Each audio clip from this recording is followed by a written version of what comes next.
Hello, everyone, and welcome to today's Modern Sales Pros conversation, all about effective coaching using conversational intelligence, sponsored by the team at Ring DNA. I'm excited to have Jake Spear joining us, and he's going to be walking us through a great conversation today. But Jake, this is your first time joining a live Modern Sales Pros event like this.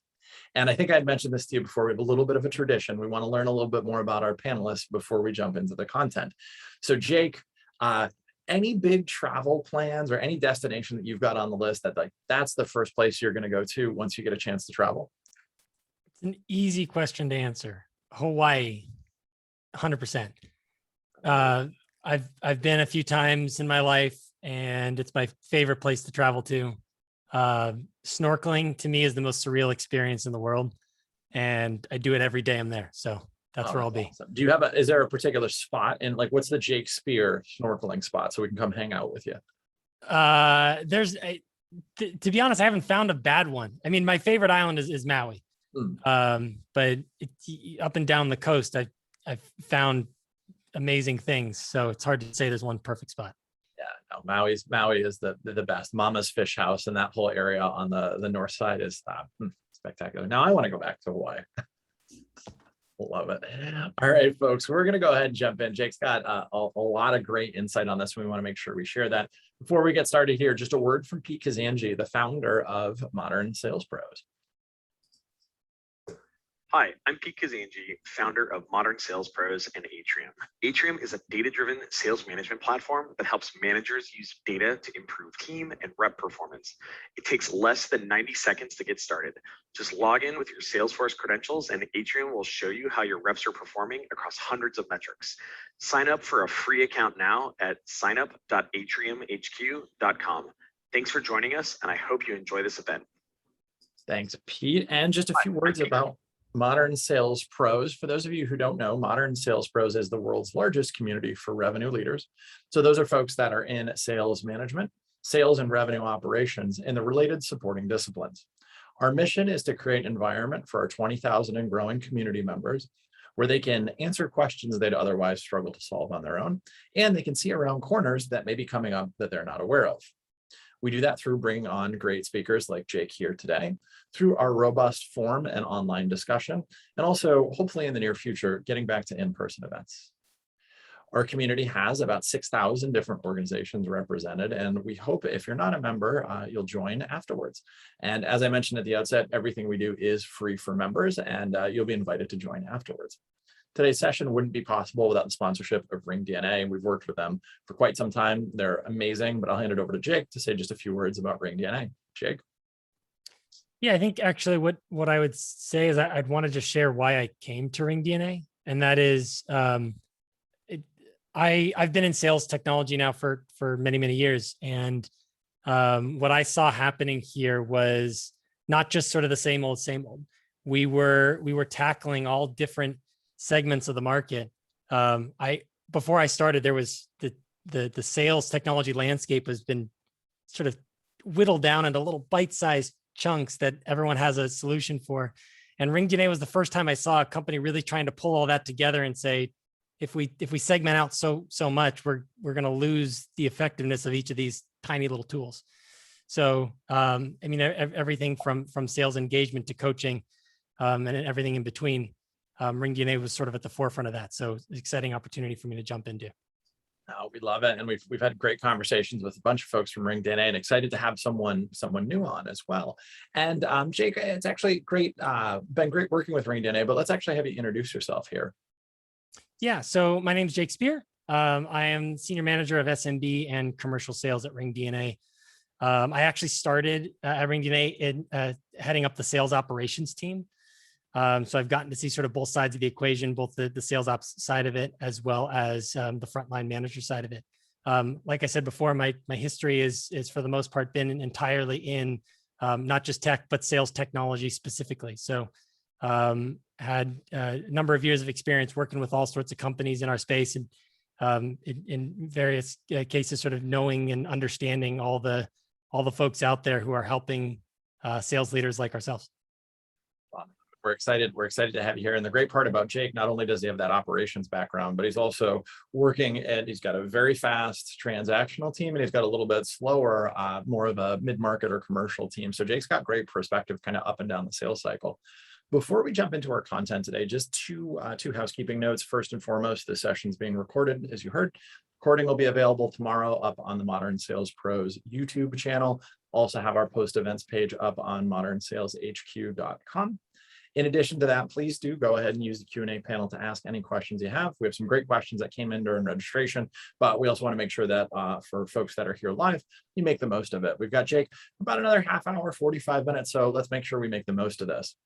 And now let's just kind of go through quickly the agenda that Jake and I had chatted about before, and we're going to talk through these different concepts. So first, we're going to talk about how to effectively use conversation intelligence to coach. We're going to talk about creating a culture of coaching within a team.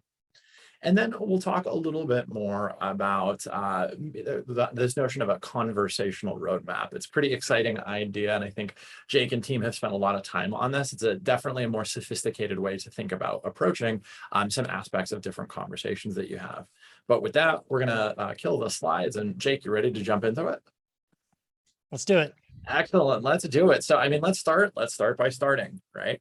How can I effectively use conversation intelligence to coach? How do I get started with this? Like, how do I think about this? Yeah, it's a good question because conversation intelligence over the past few years has grown in popularity exponentially. But what's sort of happened is a lot of folks who know they want it, they see sort of the shiny object, they go and they buy it, and then they're stuck with, how do I actually do this? Right. So what I would recommend is take the time, map out the kinds of things that you want to start coaching on before you even jump into one of those tools. And Richard, we can expand on this further, but that would be my initial reaction to you saying that is you actually got to do the prep work before you buy a tool like this. Hold on. You mean I need to think about how to buy a tool and how I'm going to use it before I buy it? Are you sure? That seems so counterintuitive. I'm kidding, of course. But it's sometimes also when we think about this, right? Buying a tool, using it effectively. What are some first principles you have for folks who are thinking about, they've heard conversation intelligence, they're thinking about a solution here, but what are some first principles that you would give for folks to kind of use this effectively or use this technology effectively? I would think about how you're coaching today without it. So what are the things that you're looking for right now? What is your process like? When someone is on a call and you want to, and if you're listening in or you're listening to that call after the fact and I want to jump in here. What are those moments? Why are those important moments to your team? Every company will have different ones based on their industry and who they sell to. But I'd start to map that out first. Why am I jumping in at these points? Why do I consider these important moments and get a full understanding of that first? And I feel like that's a little bit of like chicken and egg, right? Like I want to coach on everything. I want my sales team to be amazing at all steps. What kind of data do you use or how do you approach identifying those moments where you should be or could be coaching? Yeah, I mean, a lot of it comes down to sort of self-reflection, right? Before conversation intelligence existed, we still had call recordings, right? And we were taking a call recording and we were listening to it and we'd sit down with our rep afterward and say, hey, this is the spot where, I want you to focus more intently on next time, or I want you to change your messaging here. As you're doing that right now, start, because you're not going to have the tool up front, start writing those moments down and categorizing them. This is an example of great listening. This is an example of, a strong opener, a great value prop, and start categorizing them so you actually understand not just those moments, but how those moments fit into the larger picture. I think that makes a ton of sense. And one of the things that this has come up a couple times during registration, but the aspect of coaching here, this is one part for maybe sales managers to do, but also if you have an enablement team, they can help out with these as well. Is that fair, Jacob? Totally fair. I would actually recommend that as many people in the company that can get involved in this kind of coaching probably should, all the way up to the C-level, right? It is conversation intelligence and coaching that goes along with it is most effective when the organization embraces it as a whole. Yeah, I think there's a bunch of interesting scenarios that we can talk about in a bit for using CI effectively. But let's double click into this a little bit more. We've talked about from a culture standpoint, getting your team ready and creating a coaching culture, right? That seems like it's a prerequisite for using conversation intelligence to culture. How do you think about that, or how should our attendees here today think about that? You kind of have to understand your team. Everyone's going to have different personalities on their team. You're going to have much newer reps. You're going to have much more senior or veteran reps, and they're going to have different appetites for coaching. So I'd get a pulse check on your team up front.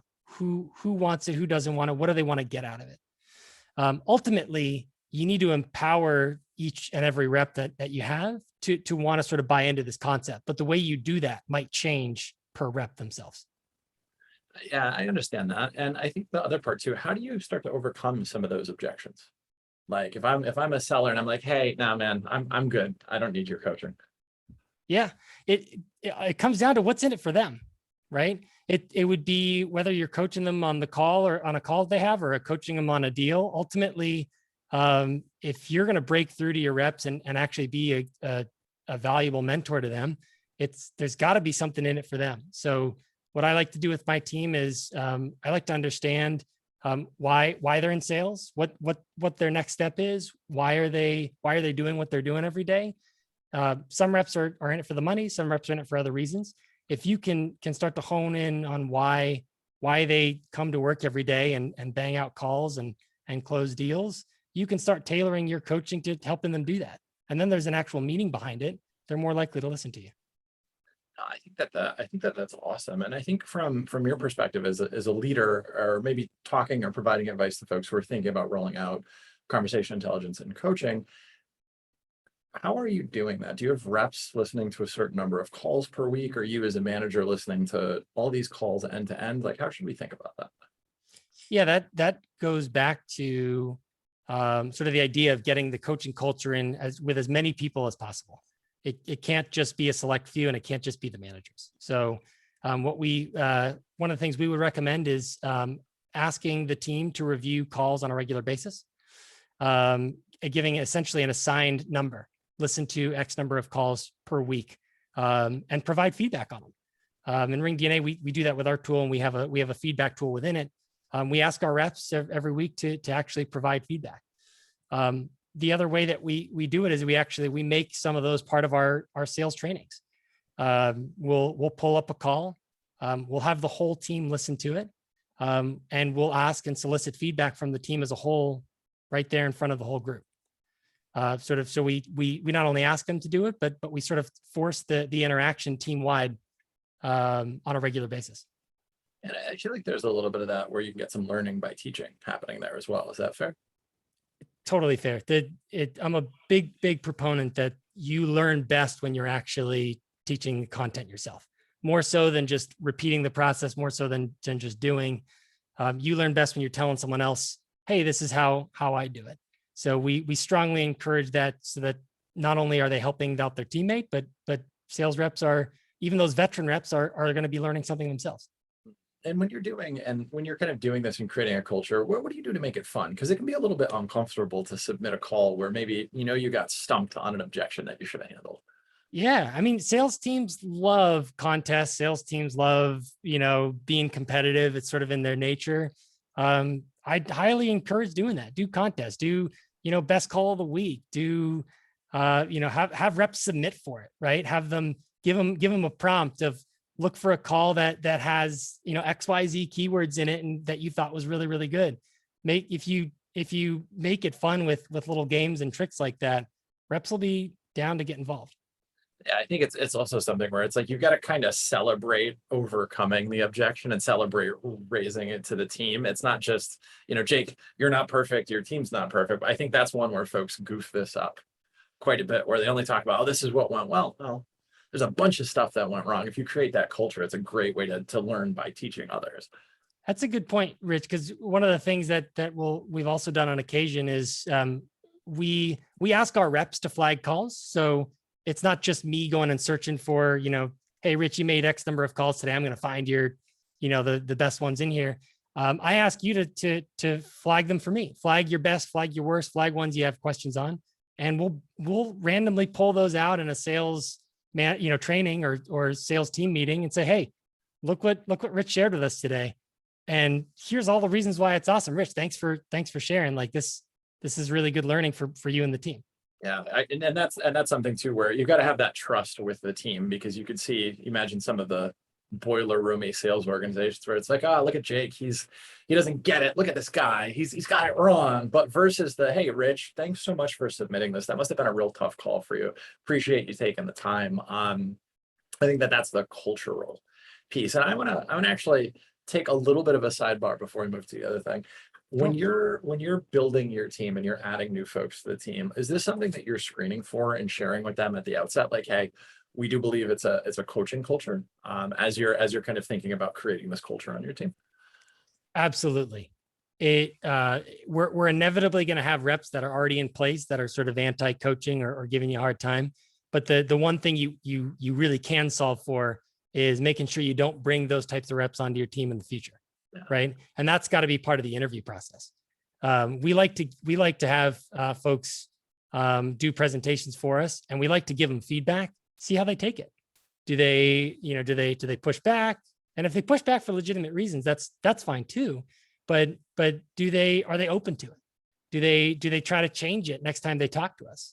Those little things actually speak volumes in the interview process, that next time you speak with them, you're going to know whether they're going to be that type of rep or not. It's a great topic that comes up a fair amount, but it's amazing when you hire people and you know what your culture is and you hire people to fit the culture and the organization you're trying to build. Stuff like coaching becomes a little bit easier. I want to talk a little bit more about this. This was a newer concept to me. So this idea of a conversational roadmap. This is something I know, Jake, you and your team execute on, and this is a little bit different than just like, I'm going to read every word on my script, and I'm going to get through every damn word on the script, and you're going to listen to it. But I think the analogy that you made about when you were a reporter in your earlier days really helps folks get in the right mindset. So maybe share that analogy, and then we can talk through a little bit more of what this conversational roadmap is. Yeah, it's actually funny. There's a few people on our team even who were former reporters. Now, I have to admit, I was not a former reporter professionally speaking. I was an editor of my high school newspaper. But my first day of journalism in high school, well, I'm sorry, not first day, but first time I was about to go write a story. I was doing the sports beat. I was about to go interview the basketball coach, and my advisor pulls me aside and says, "Hey, when you go into that meeting with the coach, do not have all of your questions ready to go." And I was like, why not? Like I'm going to lose my train of thought. And he goes, yeah, but if you walk in with the questions that you already plan to ask, you're going to get the story that you want to tell, and you're not going to get the story that the coach wants to tell. And ultimately, the one that everyone wants to hear is the story that the coach wants to tell. You're not an opinion writer, so leave that out. And I thought that was so like transformative to me in the way I thought about telling a story and understanding someone else's perspective. I think it applies beautifully to sales. If we script out a call or script out just every last bit that we possibly can, we're going to spend hours thinking of every permutation of how a call could go, and probably even days or weeks doing that. But B, the minute that we have to deviate, we're not going to know what to do. C, we're going to tell the wrong story. We're going to apply the wrong solution to probably the wrong problem. And it's something too where the game is changing pretty quickly. I mean, even if we look at the past 4 months about in-person events, let's just think about that. Everybody put their hat on. Some folks were ready to go, now they're not. Some folks are, and they still are. Some folks never were. But it's the same thing from a B2B buyer's perspective. And when Jake walked me through what he's about to walk through here in terms of these components, I really think about this like frameworks and open space for reps to kind of get through. Like Jake was saying, don't show up with, I'm going to get answers to these 12 questions. Really think of it a little bit differently. And I think this is a more sophisticated approach. But Jake, I think it would be really helpful to walk through the different components of this conversational roadmap and how to think about this. And then, because I think these are first principles that can be applied to really any conversation. Totally. the concept was developed by one of our enterprise reps, really just incredible cold caller, guy named David Baker. We call it conversational roadmaps. And it's a brilliant framework, as you put it, Rich. It's not a script, but it is the sort of the structure of how the call should go. And there's white space in between, right? That's going to be left open for things to deviate a little bit and to be changed by our prospect. And that's okay. I think people are a little bit scared when they don't have the whole thing scripted out, but you know, if your rep is trained well enough, coached well enough on the, you know, how to handle the objections they're likely going to get, they understand the product, they're going to be capable of handling the occasional curveball thrown their way. And I think when you think about that, some folks have heartburn just hearing that, like, hold on, what do you mean I'm not giving my SDRs like every word scripted? I can't, they're 22 years old, fresh out of college, Jake. I can't trust them. How would you kind of approach that type of thinking? It's sort of full circle. The conversation intelligence, that is going to be your key to coaching them to be able to do this correctly. So we're going to have them do the conversational roadmap. They're going to mess up. That's okay. Everyone messes up, but they're going to not just move to the next call. They're going to learn, because we're going to be coaching them on here's how to handle that instead. And we can use tools in the conversation intelligence space. We can use these tools to alert us to these moments of these calls where maybe they didn't handle something particularly well, or did handle something particularly well. We want to reinforce. There's a concept in sort of philosophy that we call the Ebbinghaus forgetting curve. And basically what it means is that a significant amount of information is lost within a few weeks after you teach it to someone, if you don't reinforce it. Conversation intelligence is there to keep you hearing those moments in calls and constantly being able to reinforce those strategies. That's, I think, the second or third time we've heard the Ebbinghaus forgetfulness curve. Richard Harris has mentioned it as well, who I know you know very well, but he's mentioned it a lot in this context. And I think that this is an interesting point. So when you're ramping your team, are you sort of training them to the point where they can handle maybe just the opening part of the call, and then they get to do the next piece? Or is it, as I'm training somebody on this conversational roadmap, they kind of learn the whole thing for a discovery call or for a negotiating call? Like, how does it actually work in action? Yeah, for this conversational roadmap piece that we're talking about now, this is typically used for sort of an opening cold call, like calling someone out of the blue, getting them to take your next meeting. But absolutely, we're teaching them the whole thing before they get on the phone. But we're using these tools to go in there and find those moments that they should have done better, that they did super well, and reinforce both sides of it. This was great, Rich. You handled this part, beautifully. Keep doing this. Hey, Rich, you really dropped the ball here. You missed this section. Let's talk about how we do that part a little bit different. If we don't stay on a regular cadence of conversation coaching with tools like these, anytime you tell your rep about one thing that they did right or wrong, they're going to forget you told them that 2 weeks down the road. And the behavior is not going to change. Yeah. Well, and it seems like too, you can reinforce this as well by some of the things that you said earlier, by having reps pick their best and their worst call. And then maybe even, I could see a world where if your best call, the thing you're proudest about is your objection handle for this objection, and I'm struggling with that, that's a pretty cool coaching opportunity where it's not just all in Jake, the sales leader's brain. It's the best AE or SDR training maybe some other folks on something. Yeah. And you get granular with it too, right? We can, let's say, the typical pricing objection is one that your team comes up with a lot. That sounds expensive. Have your conversation tool flag those calls where those reps say, or those prospects say, this sounds too expensive to me. Make a game out of it. Tell your reps, find those calls, submit your best example of overcoming it. Then we as a team get together and we listen to those and we talk about how great everyone handled it. But if we constantly then do that every few weeks, every month or so, around the concepts we know are important, those are going to stick. Oh, that makes a ton of sense. And then that's back to you don't have to change the entire script. Maybe you're just changing this branch and hey, these are the kind of objections we get. Here's kind of how we overcome them. I love that. Yeah, totally. And so in terms of, have you always been doing this since you've been with Ring DNA, or was this a shift that came from more of a scripted model? It's gotten so much better during my time here. When I came into Ring DNA, we have a conversation intelligence tool. So yes, we were doing it. Were we doing it in the most effective way possible? Absolutely not. Right? We hadn't adopted that forgetting curve concept. We didn't have a team culture around it. It was still a few years ago. It was a new product for us. So the team was, new to it. They were interested. Their interest was piqued, but they didn't have a concept of how do we do this on a regular basis? How do we, make a habit of not only coaching others, but seeking out coaching for ourselves. So very much no, it wasn't that when I came in, but we've gotten into a pretty good groove of things in the past couple of years. It feels like there's a tension there, right? Between like having the sales team have a bunch of agility and then also maintaining consistency in terms of messaging and all that. How do you kind of balance those two as you're designing these conversational roadmaps?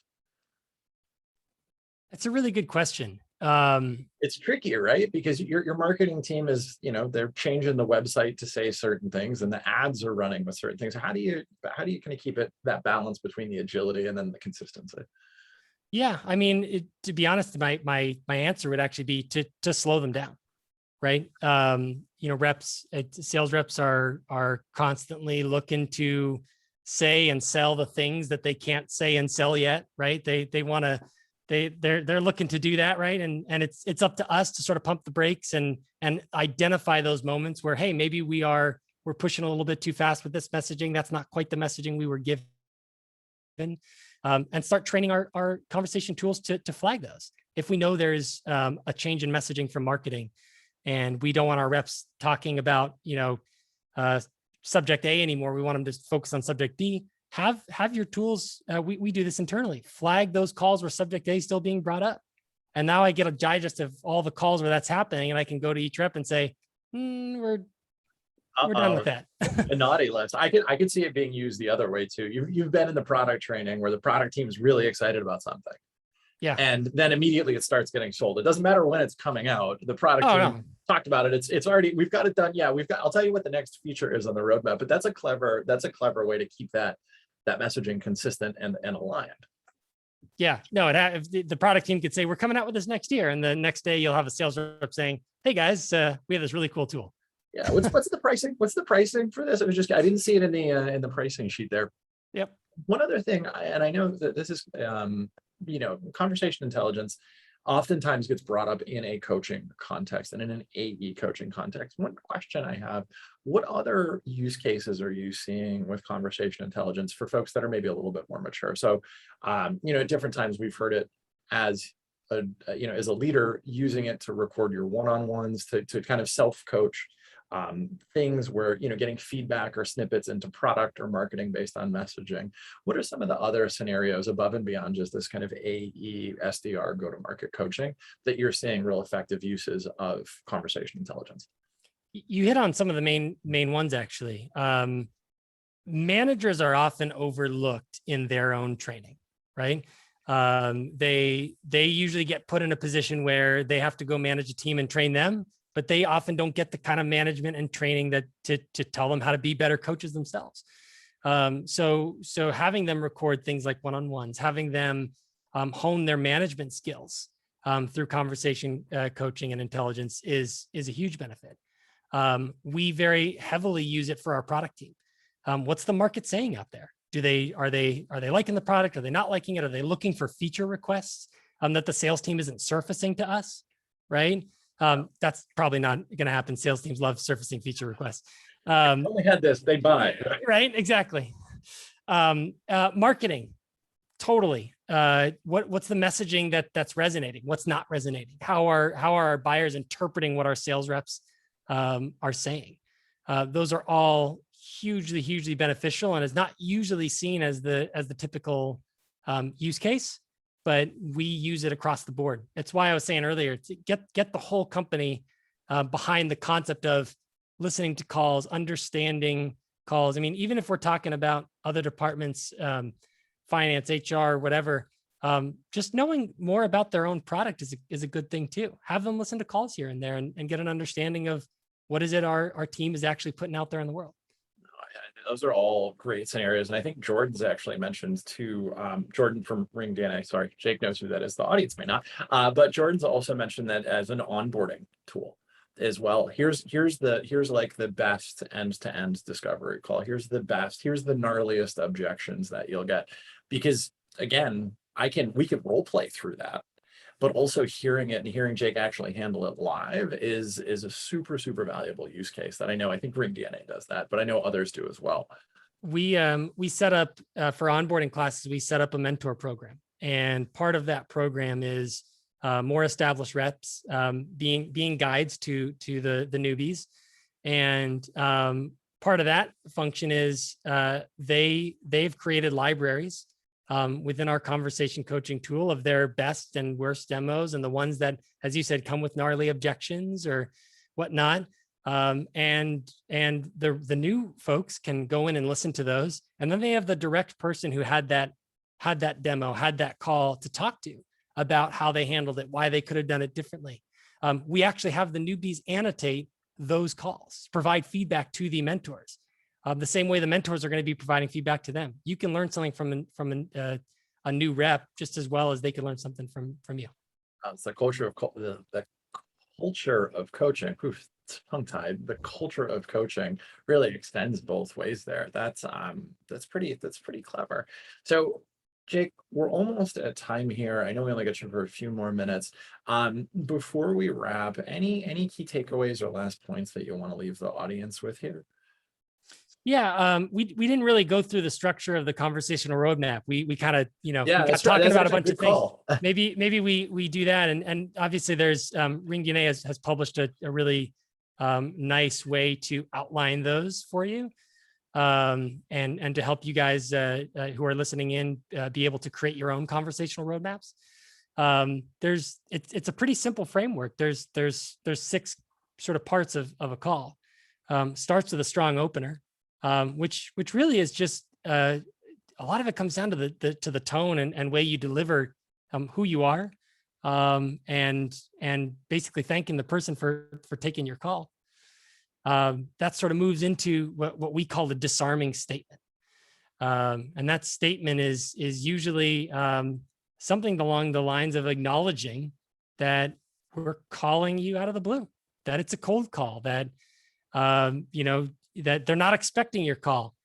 And we found especially when we hone in using our tool to listen to that moment, that disarming statement, if it's delivered with confidence, rarely, and I mean rarely, does anyone ever say, oh no, it's a cold call, I'm done, I don't want to hear it. They're almost always, oh, okay. Yeah, take 60 seconds. What do you got? We move on. If you don't get that sort of permission up front, ask for permission. May I have a minute or two to tell you why I'm calling? The trend here is we're being respectful of the person's time, and we're being open and honest. But again, we're not scripting exactly how any rep says this. Every rep has their own flavor for how they go about doing any of these tactics, doing that disarming statement, asking for permission. As long as they do so, we're looking for those words to make sure they are. I'm not looking for the exact way that they're saying it. The last sort of pieces of this are going to be really focused on the company themselves. The value prop, obviously, I can't tell you how to script that one. That's your company themselves figuring that out. Past that is the qualifying, right? You got to make sure the person on the other end can actually use your product. And then lastly is the close, what we all want, getting that next meeting, getting them to sign, put pen to paper if you're a one call close kind of shop. Love it. Make sure you've got your next steps kind of lined up and you've thought them through. I love this. This is really slick. And I think the resource that we dropped in the chat panel there, it's a great framework. It's also a great tool for folks. And I think you could use this for different types of calls as well, right? Like you'd maybe remove that, you know, the disarming statement if we're going into a negotiation or whatever, and maybe that's the agenda set. But yeah, I can see this framework being used at different stages in the sales process, although primarily a very valuable use in the early stage. Totally. Yeah, I love that. Excellent, Jake. Well, thank you for going through that. And sorry to sort of get that out of order here. But before we wrap though, Jake, anything else that you want to leave the audience with? Any closing thoughts or key takeaways for folks? Yeah, I think what I'd say is kind of going back to our initial point. Conversation intelligence tools are extremely powerful. They can transform your coaching capabilities.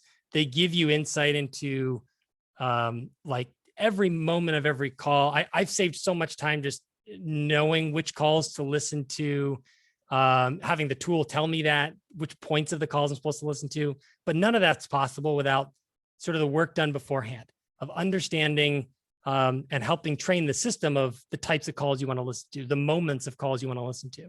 So rather than you having to sit through 30 minutes to basically coach on 1 or 2 moments, you have the system telling you, this is the minute or 2 for you to listen to, because this is the point that actually is something that you want to coach on.